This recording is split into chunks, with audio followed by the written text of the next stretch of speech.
tubagezaho ibyigisho byatambukijwe muri gurupe tukabibahereza hano kuri iyi channel yacu.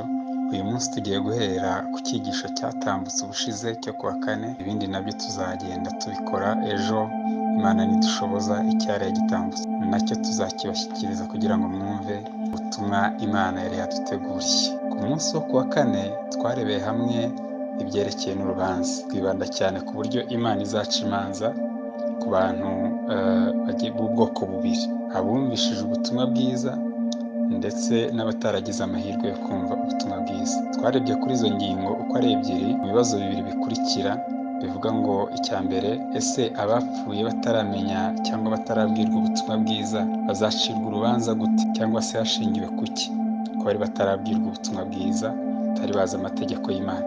Ese ababwirijwe ubutumwa bwiza bo bazacirwa urubanza hashingiwe kuki? Bene data batanze ibitekerezo byinshi, ndagira ngo utege amatwi wumve ibitekerezo by'inyamibwa bagiye batanga, ahari nawe wagira icyo ukuramo. Hanyuma nyuma y'ibitekerezo turahita tuza twinjira mu mwanya wo kumva umwanzuro. Murakoze cyane. Yesu nashimwe abo muri groupe. Abananje nibaza ko icyumviro cyanje bisanzwe ijambo ry'Imana riravuga ngo mbese ibyo abariho byobazwa abapfuye. Kuri ibyo abariho ntabwo bishobora kubazwa abapfuye, kandi n'ibyo abapfuye ntibishobora kubazwa abariho. Mu bisanzwe umuntu wese azohanirwa icyo yakiriye, ko ijambo ry'Imana rivuga ngo bazobimenya bate batabwirijwe. Ni ukuvuga ko umuntu wese azohanirwa icyo yumvise, nta muntu azohanirwa icyo atumvise. Imbere y'uko amategeko ahaba, abantu barigisha amategeko hama bakabwira umuntu uti itegeko rizoguhana niriguhana. Mu gihe umuntu utigeze umwigisha itegeko umuhanye uba umuhohoteye. Mu bisanzwe arashobora kurajya akagutsinda akavuga ati ntabyo namenye. Ariko ni ukuvuga igihe inzambi izovuga, twese tugaca imbere y'Imana, Imana izofata ibyo twakoze ka video ikubwira ati iki waragikoze, hanyuma ntiwaharira Imana ibikwereke ka video ubibone. Hanyuma nibyaba ngombwa inakubarira ati itariki izi wari kuwasengeye aha, wavuze ubutumwa yari naka, yavuze ibi, yigishije ibi kandi waraha. Yongera kwibutsa ati iki n'ikindi gihe wasengeye aha, uvuga ubutumwa yari naka, yigishije ibi kandi niho wari uri. Kandi ibyo byose uzogenda ubona ko ari ukuri. Rero ntabwo Imana izorenganya umuntu. Imana ntabwo ari umwana w'umuntu, ko abana b'abantu barashobora guca imanza bakarenganya, ariko Imana ntabwo izorenganya umuntu. Imana izoca imanza ziberanye umwe wese n'ibikorwa byiwe. Rero abapfuye ibyo batumvise ntabwo Imana izobahanira, ariko umuntu wese izomuhanira icyo yumvise, kandi muhanire n'icyo yakoze. Nuko nanjye ndabyumvira. Sawa, murakoze. Njyewe uko mbyumva, ndumva ko ku munsi w'urubanza abapfuye bose bazazuka, buri wese agacirirwa urubanza bitewe n'ibyo azaba yarakoze. Byaba bibi azacirwa urubanza bihwanye n'ibibi yakoze, byaba byiza azacirwa urubanza ruhwanye n'ibyiza yakoze. Murakoze. Ene data, igihe nkurikije umurongo uri muri Petero wa mbere ibice 4 ku murongo wa 6, usanga abapfuye nabo barabwirijwe ubutumwa bwiza. Twebwe uko abantu tubitekereza ntabwo ariko Imana ibibona, kuko haranditse ngo niyo mpamvu abapfuye nabo batangarijwe ubutumwa bwiza kugira ngo bacirwe urubanza ku bw'umubiri dukurikije uko abantu babibona, ariko bashobore kubaho kubw'umwuka dukurikije uko Imana ibibona. Ese wabaza uti abapfuye batangarijwe ubutumwa ryari cyangwa nande? Umwana w'Imana igihe muri ya minsi 3 bavugaga ngo ari mu mva, yari yaragiye kubwiriza. Abo bari baboshye mu buryo bw'umwuka barapfuye nyine. So noneho rero tugaruke mu Baroma igice cya 2 umurongo wa 12, urasanga aho bavuga ngo abakoze ibyaha bose nta mategeko, nanone bazarimbuka nta mategeko. Ngo ariko abakoze ibyaha bose bafite amategeko bazacirwa urubanza rushingiye kuri ayo mategeko. Ni ukuvuga ko urubanza rushingiye ku mategeko. Wapfa utapfa, kuri ubu ngubu kuva ku myaka y'igihe Mose yaharirwaga amategeko muri ya myaka 400 nyuma ya Adamu, nyuma y'umwuzure, ngira ngo abo bantu bose bari bafite amategeko. Kuvuga ngo rero urubanza rwubakiye ku mategeko niyo rushingiyeho. Niyo mpamvu Yesu Kristo yavuze ngo sijye ubarega, ahubwo mufite ubarega niyo Mose wazanye amategeko. Murakoze cyane. So ndumva kuko urubanza rubaye rushingiye kuri byinshi abantu bamenye nk'uko babyanditse, harimo abahitamo kutagira byinshi bamenya benda ku byerekeye ijambo ry'Imana cyangwa ubutumwa bwiza, babireka kugira ngo batihambirize umutwaro munini. So mukomeze muduhe ibitekerezo twumve uko bimeze. Ego murakoze cyane kubw'inyunganizi zanyu. Hanyuma ngerageje kuraba muri rusange ku bwanje, ndabona bimwe mu nyishu zimaze kuboneka, nta uraja kure y'abandi. Ego hanyuma kuvuga yuko ho kwisungwa umwe wese ibyo yamenye, wewe ubwawe wari wabivuze yuko Imana itokubaza ibintu utigeze wumva canke ibyo utigeze umenya. Kandi mw'irya minsi 3 igihe Yesu yaja kubwiriza abapfuye kumbure nk'uko wabivuze, si ico ciyumviro ntago ndiko ndagiharirako kubera nta buhamya burebure ndagifitiye ko, nta naho ndanagisoma, kumbure nuko ntakunze gusoma cane, ariko gufashanya nabyo ni byiza. Sinzi rero yuko nk'igihe byozoshika nkagitanga k'inyunganiza hano runaka canke mu kindi kibanza, kuko ibyo no kumvira muri uno mugwi si ngombwa ngo ndabyigumizeko, kandi nta kamaro ko kugira ibyo twumvise canke ibyo tuzi kuvyerekeranye n'ijambo ry'Imana ngo tubigumize mu mutwe gusa, ariko ni byiza kubisangiza abandi. Nimba rero ari byo gusangiza abandi, ntabwo mwotubwira aho dushobora kubisanga mu buryo bworoshe nko mu nyandiko. Kwica wari uvuze yuko abantu naho boca baheba kurondera ku bijyanye n'iby'ijambo ry'Imana cyangwa se bagahagarika kugira icyo bamenya. Icyo novuga coco ni uko nka kurya babivuze yuko Imana itandukanye n'abantu, ibintu uko tubyiyumvira atari ko ishobora kubigenza. Ibyo igihe umuntu yokwigira inama nk'iyo, Imana yo bibibona, kuko yo ibona ibihishe n'ibihishuwe.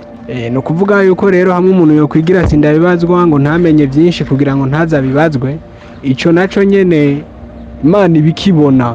Imana ibikibona, nta muntu ashobora kugira amanyanga mu by'Imana kugira ngo kumbure ntazogire icyo abazwa ngo hanyuma ngo bikunde ngaza sinde. Ntabwo byobaho, ntabwo nubwo bishoboka kwera. Murebe muri Petero, urwandiko rwa mbere rwa Petero ibice 4 ku murongo wa 6, haravuga ngo niyo mpamvu abapfuye nabo batangarije ubutumwa bwiza kugira ngo bacirwe urubanza kubw'umubiri dukurikije uko abantu babibona, ariko bashobore kubaho kubw'umwuka dukurikije uko Imana ibibona. So ni ukuvuga ngo rero aha hantu twumva ko Kristo ariwe wababwirije ubutumwa bwiza. Noneho turebe mu rwandiko rw'Abaroma ibice 2 ku murongo wa 12, naho urasanga uko bivuga. Iravuga ngo urugero, abakoze ibyaha bose nta mategeko, none bazarimbuka nta mategeko, ariko abakoze ibyaha bose bafite amategeko bazacirwa urubanza n'ayo mategeko. Aha rero ubihuze n'aya magambo Yesu yabwiye Abayahudi, arababwira ngo ntimutekereze ko nzabarega kuri data, ahubwo mufite ubarega, hari ubarega ari we Mose mwiringiye. Ni ukuvuga ngo urubanza rushingiye kuri aya mategeko twamenye. Aya mategeko twamenye niho urubanza rushingiye. Ni ukuvuga ko umuntu udakurikiza amategeko y'Imana ufite ibibazo bikomeye cyane rwose. Urubanza ntabwo uzarucika, ruzaba rushingiye kuri aya mategeko. Niyo mpamvu rero abantu baba bakwiye kugaruka ku mategeko y'Imana cyane bakayibandaho. Murakoze cyane, dukomeze duhane ibitekerezo. Igitekerezo cyanjye rero kuri iyi topiki, uyu muvandimwe rero azanye iyi topiki, turamukeneye kugira ngo azadufashe, kubera ko ndikumva bikomeje kutunanira, ko ntabwo ari cyane two biri kose umuntu ari kuba yagerageje.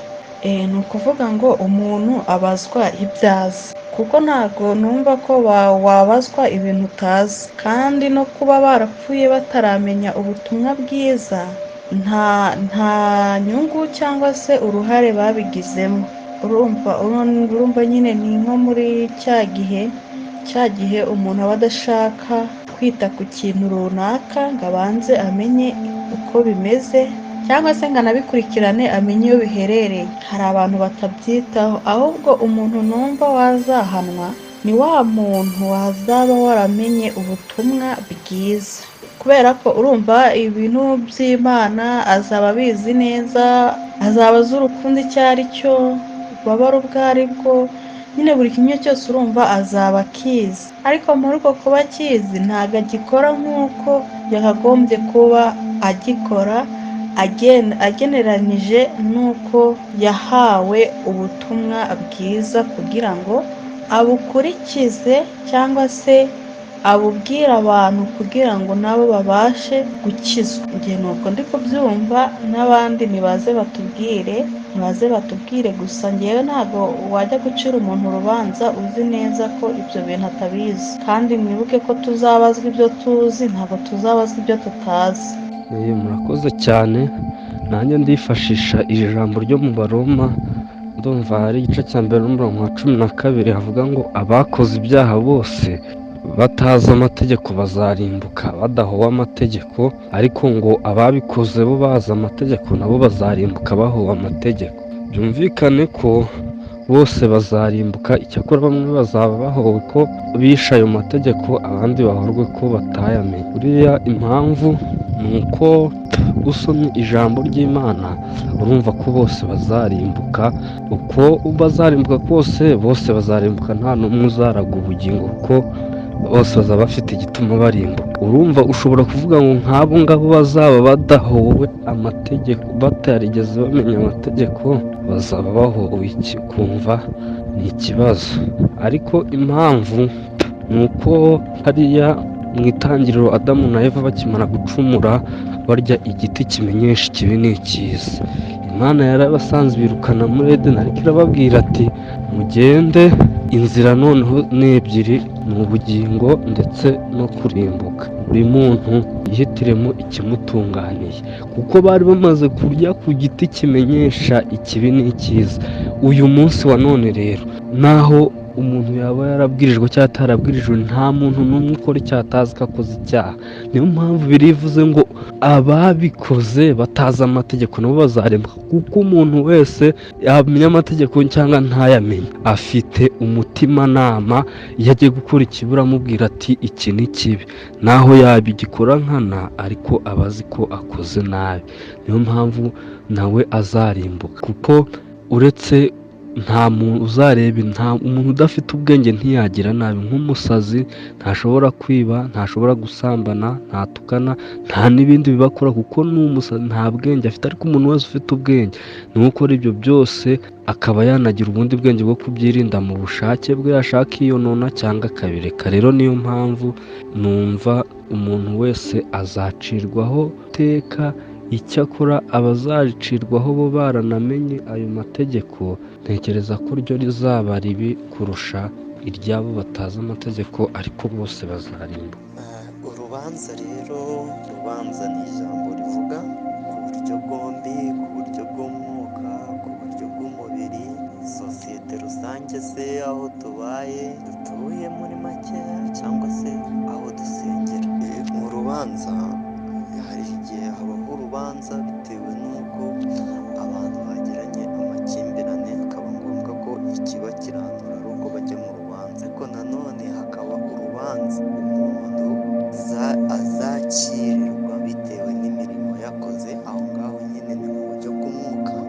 Mu buryo bw'umwuka rero, ibijyanye n'urubanza, Bibiliya iratubwira ngo ntugacire mugenzi wawe urubanza, ariko nanone ikongera ikatubwira ngo ku munsi w'umuzuko hazabaho urubanza. Urwo rubanza ruzaba ari urubanza rushimangira icyo umuntu yakoreye. Nanjye reka nange igitekerezo cyanjye uko mbyumva, nifashishije urwandiko Pawulo yandikiye Abaroma igice cya 2 umurongo wa 12, haravuga ngo abakoze ibyaha bose batazi amategeko bazarimbuka badahowe amategeko, kandi abakoze ibyaha bose bazi amategeko bazacirwaho iteka y'amategeko. Aha kuri uyu murongo wa 12 twumvishije ko hari abantu, Yesu nashimwe cyane, bakoze ibyaha bose batazi amategeko. Nubwo batari bazi amategeko, bazarimbuka badahowe amategeko. Ariko nubwo bazarimbuka, ikizabarimbura si ayo mategeko, kuko bapfuye batayazi. Hanyuma bagakomeza bavuga ngo kandi abakoze ibyaha bose bazi amategeko bazacirwaho iteka ry'amategeko. Bivuze iki? Bivuze ko abantu bapfuye bose batazi amategeko bazarimbuka badahowe amategeko. Hama rero abapfuye bose bazi amategeko bazacirwa urubanza bagendeye kuri ayo mategeko, bazacirwaho iteka ry'amategeko.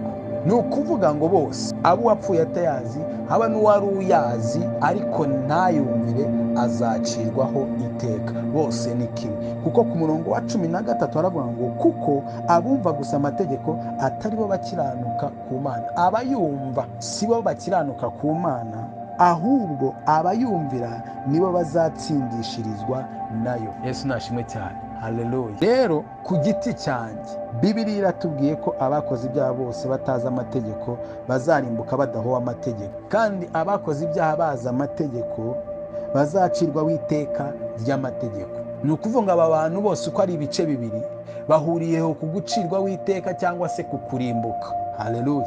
Ubu utari uyazi ube wari unayazi ariko uzacirwaho iteka. Rero ikizaguciraho iteka, hariho abantu bazacirwaho iteka kubw'uko bamenye amategeko, hari n'abantu bazarimbuka bidashingiye kuko batari bazi amategeko. Hari ikindi kizatuma barimbuka. Yesu nashimwe cyane. Rero hagati aho hari ikintu ndimo ntekereza, ni ukuvuga ngo njyewe uko mbibona ntabwo Imana izareba ngo uyu muntu yarebye iby'amategeko yanjye gusa. Ko irebye iby'amategeko yayo gusa haba hariho uburyo bumwe umuntu yagiye yikundamo akirengagiza abandi. Ahubwo icyo mbona ni uko aho muri kuvuga ngo abapfuye bazi amategeko n'abapfuye mbere y'uko amategeko ajyaho. Ni ukuvuga ngo abapfuye mbere y'uko ayo mategeko agaragara cyangwa se ashyirwaho, nabo hari inshingano zari ngombwa kugira ngo bazuzuze. Hazarebwa niba izo nshingano barazujuje, hanyuma n'abapfuye ayo mategeko ariho nabo bazacirwa urubanza bitewe n'uko bayakurikije. Ko mbyumva. Mwumvishije ibitekerezo byiza byatanzwe, ni byiza pe, kandi hari hatanzwe ibitekerezo byinshi cyane ku buryo tutabashije kubyegeranya byose, kandi ari ibyo twashyizemo ndetse n'ibyo twasize byose ababitanze barakoze rwose, barakoze cyane. Reka twumve umwanzuro wafashwe kuri iyi nsanganyamatsiko yacu. Umugoroba mwiza ubwoko bw'Imana, turabashimiye abo twabanye mu mwanya utambutse, abatanze ibitekerezo Imana ibaha umugisha, mwatanze ibitekerezo byiza twungukiyemo byinshi, turizere ko n'abandi bagiye bungukiramo byinshi. Hanyuma tugeze ku isaha yo gufata umwanzuro, sinzi niba ari umwanzuro ariko ni ugusubiramo ibyo mwagiye muvuga kugira ngo abantu bumve, babyumvire hamwe, babyumve ari ikintu kibumbatiye hamwe cyangwa se kibumbiye hamwe ubutumwa bw'ukuri muri bwinshi bwagiye butangwa. Topiki yacu yabazaga ngo, yavugaga ku rubanza, hanyuma yarigizwe n'ingingo ebyiri z'ingenzi. Ese abapfuye bataramenya cyangwa se batarabwirwa ubutumwa bwiza bazacirwa urubanza gute, cyangwa se hashingiwe kuki? Ese ababwirijwe ubutumwa bwiza bo bazacirwa urubanza hashingiwe kuki? Reka dusome ubutumwa bwiza uko bwanditswe na Pawulo. Ni urwandiko Pawulo yandikiye ab'i Roma, ku gice cyaho cya 2 turahera ku murongo waho wa 10. Reka mpere ku murongo wa 10 hanyuma turagarukira ku wa 16. Mu by'ukuri njya gutegura iyi topic nagiraga ngo dusobanukirwe neza uburyo Imana itarobanura ku butoni, kuko niwo mutwe w'amagambo tubona hano kuri kino gice. Aravuga ngo uburyo Imana itarobanura ku butoni. Haleluya. Reka dusome duhereye ku murongo wa 10. Haravuga ngo ariko ubwiza n'icyubahiro n'amahoro nibyo izitura umuntu wese ukora ibyiza, uhereye ku Muyuda ukageza ku Mugiriki, kuko Imana itarobanura ku butoni. 12 aravuga ngo abakoze ibyaha bose batazi amategeko bazarimbuka badahowe amategeko, kandi abakoze ibyaha bose bazi amategeko bazacirwaho iteka ry'amategeko, kuko abumva gusa amategeko atari bo bakiranuka ku Mana, ahubwo abumvira nibo bazatsindishirizwa nayo. Haleluya. Ndagira ngo hano turimo turagenda twumva, ufate Bibiliya nawe ugende wisomera no magambo, uragenda uboneramo ibisubizo. Ku murongo wa 14 haravuga ngo abapagani. Ahangaha niho tugiye kumvira iyi ngingo ya mbere icyo ijambo ry'Imana rivugaho. Abantu bapfuye batarumva ubutumwa bwiza, batarabwirizwa, batarabwirwa ibya Yesu Kristo, nibo bapagani. Niko Abisiraheli cyangwa se n'abandi bari baramenye ubutumwa bwiza babafataga. N'uno munsi niko tubafata. Abantu tutabana mu nsengero, bataba mu nsengero, batajya bakunda gusenga, batajya mu bintu byo gusenga, tubita abapagani, tudashingiye ku ngeso ahubwo dushingiye ku kuba nyine bari hirya y'itorero, tubita abapagani. Pawulo aravuga ngo abapagani badafite amategeko y'Imana, iyo bakoze iby'amategeko ku bwabo baba bihindukiye amategeko nubwo batayafite, bakagaragaza ko umurimo utegetswe n'amategeko wanditswe mu mitima yabo, ugahamywa n'imitima ihana ibabwiriza, igafatanya n'ibitekerezo byabo kubarega cyangwa se kubaregura. Haleluya. Pawulo hano yarimo yandikira Abiroma ababwira ati aba bantu mubona mwita abapagani, haleluya, cyangwa se n'abasogokuruza banyu bapfuye bataramenya, batarabwirwa ubutumwa bwiza, iyo bakoze ibyiza cyangwa se iyo bakoze imirimo itegetswe n'amategeko, nubwo bataramenya amategeko, ngo baba bagaragaje yuko ngo iyo mirimo itegetswe n'amategeko yanditswe mu mitima yabo. Kuki yanditswe mu mitima yabo? Mwabikomojeho mu itangiriro, niho tubisanga. Imana irema Adamu na Eva yarababwiye ngo mbashyize muri no ngo bya Edeni, irimo imbuto, ibiti by'imbuto z'uburyo bwose. Irababwira ngo ibi biti byose cyangwa se izi mbuto mwemerewe kuziryaho usibye ibiti bibiri. Irababwira ngo umunsi ibyo biti mwabiriyeho ngo no gupfa muzapfa. Haleluya. Noneho irababwira ngo ibi biti ngo harimo igiti kimenyesha ikibi n'icyiza, ngo hakabamo n'igiti cy'ubugingo. Adamu na Eva igiti bariyeho si icy'ubugingo, kuko iyo bakiryaho bari kumera nk'Imana ntibapfe, bakabaho ubuzima bw'iherezo, ahubwo bariye ku giti kimenyesha ikibi n'icyiza. Muri bya biti bibiri byari biri hagati hehe? Mu ngobyi ya Edeni. Niyo mpamvu imitima y'abantu ibamo ifite, cyangwa se niko navuga, ifite ubushobozi bwo kumenyesha umuntu ikibi n'icyiza, icyaha n'ikitari icyaha, icy'Imana ishima n'ikidashima, kuko bariye kuri iyo mbuto. Haleluya. Rero ijambo ry'Imana ryatubwiye ngo aba bapagani badafite amategeko y'Imana, iyo bakoze iby'amategeko ku bwabo baba bihindukiye amategeko nubwo batayafite, bakagaragaza ko umurimo utegetswe n'amategeko wanditswe mu mitima yabo, ugahamanywa n'imitima ihana ibabwiriza, igafatanya n'ibitekerezo byabo kubarega cyangwa se kubaregura. Ni cya giti, nta handi bituruka. Niyo mpamvu Imana yaje ku bwano, nubwo amategeko tujya tuvuga yari ataraza, kuko yaje ku bwa Mose. Abisiraheli barimo kuva mu Egiputa, hari yaciye imyaka myinshi cyane, myinshi, wumve ngo imyaka myinshi cyane, ariko Imana ntabwo yabonye abantu bakora ibyaha ngo ireke kubahana, ngo ireke kubacira urubanza, kuko nta mategeko yanditse ku bisate by'amabuye yari ahari. Imana nk'umucamanza utabera ntabwo yari guhana abantu ibahoye kuba batarakoze icyo itigeze ibabwira, cyangwa se icyo batazi, cyangwa se kuko bakoze icyo batazi yuko kibujijwe. Mu mategeko asanzwe y'ibihugu bajya bavuga ngo y'ibi bihugu byacu, bavuga yuko kutamenya amategeko ntabwo ari impamvu yo kudahana. Kutamenya amategeko ni principe. Kutamenya amategeko, kuba utajya usoma igitabo cy'amategeko ngo umenye ngo mu gitabo cy'amategeko ahana iki ngiki kirabujijwe, iki kirabujijwe, cyangwa se amategeko ansaba gukora iki cyangwa se ambuza gukora iki. Iyo ugikoze urahanwa nubwo utigeze usoma n'inyuguti n'imwe kuri ayo mategeko. Ni ukubera iki ibihugu bikora gutya? Ni uko umuntu muri kamere yiwe azi igikwiriye n'ikidakwiriye. N'Imana rero naho ngaho igishingira, naho ngaho yashingiye iteza abantu umwuzure, nubwo amategeko yarataragira gute, amategeko yari atarasa. Haleluya. Ngira ngo mwumvishije noneho iby'ukuntu Imana izacira abantu imanza batamenye amategeko cyangwa se batabwiwe ubutumwa bwiza, kandi hakabonekamo abizazana mu ijuru ndetse n'abizahana, abizagororera n'abizagira gute, n'abizahana ikajugunya mu muriro. Kuko Yesu Kristo yaravuze ngo ndaza vuba, ngo nzanye ingororano, ngo nje kugorora umuntu buri wese ibikwiranye n'ibyo yakoze. Yesu Kristo azaza kugorora umuntu, kugororera abantu ibikwiranye n'ibyo bakoze. Ntabwo ari ibyo bizeye cyangwa se batekereje bemeye, warabyemeye, ariko se wabishyize mu ngiro? Niba warabyemeye ntubishyire mu ngiro, hakaba hari undi utaragize amahirwe yo kubibwirwa ngo abyemere ariko akaba yarabishyize mu ngiro, wowe uzajya mu ijuru ngo nuko wabyemeye, wabwirijwe ngo ijambo ry'Imana rivuga gutya na gutya, cyangwa se wabwirijwe ibya Yesu Kristo ariko ntiwemere ibyo agusaba. Nyamara hari undi muntu wabyemeye nubwo atigeze amenya Yesu Kristo, agakora neza, akagwa neza, akera za mbuto z'umwuka wera, kandi atarigeze amenya yuko binanditse muri Bibiliya n'ibya Bibiliya wenda atabizi.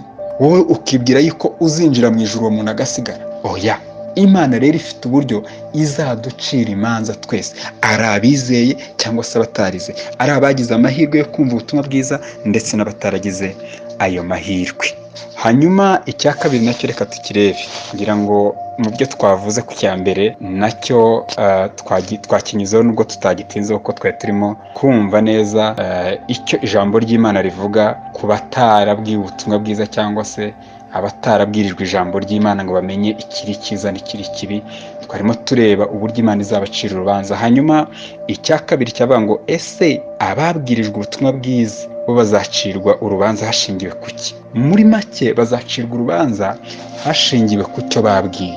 Twasomye ijambo ry'Imana rivuga ngo abakoze ibyaha bose batazi amategeko bazarimbuka badahowe amategeko, kandi abakoze ibyaha bose bazi amategeko bazacirwaho iteka ry'amategeko. Haleluya! Wabwirijwe ubutumwa bwiza, wabwirijwe ibya Yesu Kristo, wabwirijwe ubushake bw'Imana. Imana nijya kugucira urubanza, nijya kugushinja, nijya kuguhana cyangwa se kukugororera, izakugororera igendeye ku buryo ibyo wabwirijwe wabishyize mu ngiro. Kuko ijambo ry'Imana hano riri kuvuga. Hanyuma ijambo ry'Imana none rikavuga muri Luka 12:47 na 48, aravuga ngo kandi ngo uwo mugaragu wari uzi ibyo shebuja ashaka ntiyitegure ngo akore ibyo ashaka, azakubitwa inkoni nyinshi. Uri kubyumva? Burya twebwe twamenye ubutumwa bwiza dufite umukoro munini cyane kuruta abantu bapfuye bataragira gute, batarabwirwa ubutumwa bwiza. Ngo azakubitwa inkoni nyinshi. Kuri 48 aravuga ngo ariko wari utabizi agakora ibikwiriye kumuhanisha azakubitwa nkeya. Aba ngaba ni abantu bapfuye cyangwa se nabo twita abapagani bataramenya Yesu Kristo, batarabwirwa amakuru y'ijuru, bari aho ngaho bari mu kigare bakiyoborwa na kamere yabo, ariko bagakora ibigize gute, ibibuzanyijwe n'amategeko cyangwa se ibyo kubahanisha nk'uko ijambo hano ryavuze. Ngo bazakubitwa inkoni nkeya ugereranyije n'abantu twebwe twabwirijwe ubutumwa bwiza. Kuko twe tuzi byinshi tuzahabazwa byinshi, nako ijambo ry'Imana rivuga ngo uwahawe byinshi wese azabazwa byinshi, n'uweguriwe byinshi niwe bazarushaho kwaka byinshi. Urimo kubyumva? Buri munsi warateranaga muri gurupe, mu rusengero ndetse n'ahandi, ukabwirwa ijambo ry'Imana ngo Imana ikunda iki n'iki, Imana yanga iki n'iki, niwihane, ukanga kwihana, ukanga kubireka, ukanga kubaha Imana. Iki ijambo ry'Imana rikubwira uzabazwa byinshi kuko wahawe byinshi. Haleluya! Uzanahanwa cyane kuko wagize gute, kuko ibyo byinshi wabimenye ntubishyire mu ngiro. Wa wundi we yego ntiyakoze ibyiza, turimo kuvuga kuguhanwa uko abantu bazahanwa, ntiyakoze ibyiza, yego yakoze ibibi, ariko yakoze ibibi ari umutima ntama gusa umucira urubanza. Ariko twebwe dufite n'undi wo kudushinja, ari we Yesu Kristo. Dufite n'undi wo kudushinja, ari ibi bibwirizwa cyangwa se ari iri jambo rya jambo twabwirwaga buri munsi ntituryumvire. Hari abavuga butumwa batunyuze imbere bazaza bakadushinja bati iki yaragikoze twaramubwirije. Hari ibibwirizwa bizaza bikagushinja atari ibi ngibi wari ubizi, izi ngingo z'amategeko y'ijuru wari uzizi. Mu mategeko asanzwe habamo icyo bita impamvu nyoroshyacyaha n'impamvu nkomezacyaha. impamvu nyoroshyacyaha ku muntu wabwiwe ijambo ry'Imana ntakore ibyaryo ntabwo zishobora kubaho kuko yari abizi. Ariko umuntu utarabwiwe ibiri mu ijambo ry'Imana cyangwa se icyo Imana ishaka, yego ntanagikore abwirijwe n'umutima we, afite impamvu nyoroshyacyaha ku Mana, kuko ibyo ngibyo atabwirijwe ntabwo bizaza ngo bimushinje batari ko wakoze iki warakibujijwe.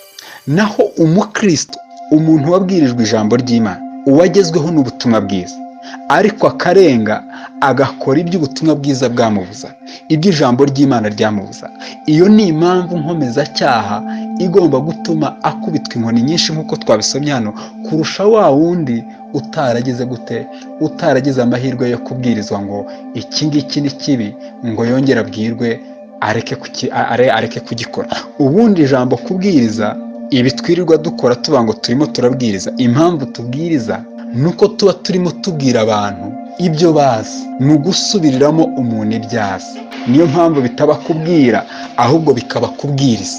Iyo ndimo nkubwira mba ndimo nguha amakuru y'ibintu utazi, ariko iyo ndi kukubwiriza mba ndimo gukora igikorwa cyo kukwibutsa ibintu wabwiwe, ibintu uzi. Haleluya. Niyo mpamvu kubwiriza bitandukanye no kwigisha. Kwigisha ni ugufata umutwe w'umuntu cyangwa se umuntu, ubwonko bw'umuntu ukagira ikintu wandikamo atarazi, nibyo bita kwigisha. Ugiye muzi ikintu, urakimubwiye, urakimusobanuriye, ikintu gikora gutya na gutya, ntabwo yari akizi cyangwa se wenda yari akizi wowe uramwigisha utari ubizi. Icyo nicyo gikorwa umuntu aba arimo gukora, ajya mu mizi y'ikintu akamubwira ati bimera gutya, ibintu bikora gutya, bigenda gutya na gutya na gutya. Ariko iyo urimo ubwiriza umuntu, uba usa nk'urimo gukangura umuntu wigeze kubaho maso, uba urimo ukora igikorwa cyo gukangura umuntu wari uri maso mu kanya, kuko ibyo urimo kumubwira si ubwa mbere abyumvishe mu matwi yiwe, ntabwo urimo kumwigisha, ahubwo urimo kumubwiriza icyo yakabaye akora atarimo gukora. Niyo mpamvu umurimo w'ububwiriza ugomba cyane kwibanda ku byo abantu barimo kugenderamo bidakwiriye, cyangwa se ku byo bakabaye barimo gukora batarimo gukora. Ibyo bakabaye batarimo gukora nabyo barimo gukora bibuzanyijwe n'ijambo ry'Imana. Umubwiriza ubwiriza abantu ibindi, ababwiriza iby'imigati n'imigisha ituruka ku Mana, uwo nguwo ntabwo azi icyo umurimo wo kubwiriza usobanuye. Kubwiriza abantu ni ukubibutsa inshingano zabo, ni ukubibutsa icyo ijambo ry'Imana ribashaka, ni ukubibutsa icyo bazi cyangwa se icyo babwiwe yuko gikwiriye ariko batarimo bashyira mu ngiro, kugira ngo icyo ngicyo babwiwe, nk'uko twasomye ngo uwumvira amategeko ngo uwumva amategeko si utsindishirizwa nayo gusa, ngo ahubwo uyumva akayumvira niwe utsindishirizwa n'ayo mategeko. Rero iyo ubwirijwe, icyo kibwirizwa kiba kije ngo kigutsindishirize, we kuzabarwaho urubanza rw'uko wakoze gutya na gutya, kuko kikugaruye kikakubuza ngo ntugakore gutya na gutya, cyangwa se ngo uzabazwe Imana izagushinje ikubwira yuko wakoze gutya na gutya, kandi ijambo ry'Imana ryari ryarabikubujije. Iyo rero ijambo ry'Imana rimanutse rikubuza ngo ntukagende gutya, ntukicarane nawe, ntugahagarare nawe, ahubwo uhore wibwira ibi ngibi n'ibi ngibi, nk'uko Zaburi ya mbere bitubwira, wahirwa umuntu udakurikiza imigambi y'ababi, ngo ntahagarare n'abanyabyaha, ngo ahubwo ngo amategeko y'Imana ngo niyo yibwira ku manywa na nijoro. Ijambo ry'Imana risobanura umuntu rikavuga ngo azahwana n'igiti cyatewe hafi y'umugezi. Icyo giti kuba gitewe hafi y'umugezi kigomba kwera imbuto. Haleluya. Ngo cyera imbuto igihe cyacyo, ngo ntigikangwa n'amapfa. Mu bihe byiza n'ibibi, umukristo wamenye, umuntu wamenye ubutumwa bwiza asabwa kwera imbuto. Agomba guhora yibwira ibiri amategeko y'Imana, iby'Imana ishaka ku manywa na nijoro. Haleluya. Ndakeka wenda ari ibyo ngibyo navugaho, nkagarukira aho ngaho. Murakomeza kutwunganira nta kibazo, abatarasinzira mutubwire ibyo twaba twibagiwe wenda mu ijambo n'ibindi bihamya biri mu ijambo ry'Imana bishobora kudufasha. Mutubwire icyo mwungutse, mutubwire wenda icyo twibagiwe, kugira ngo natwe turusheho kunguka. Natwe turacyari mu rugendo, turacyarimo kwiga, turacyakeneye kunganirwa. Murakoze cyane.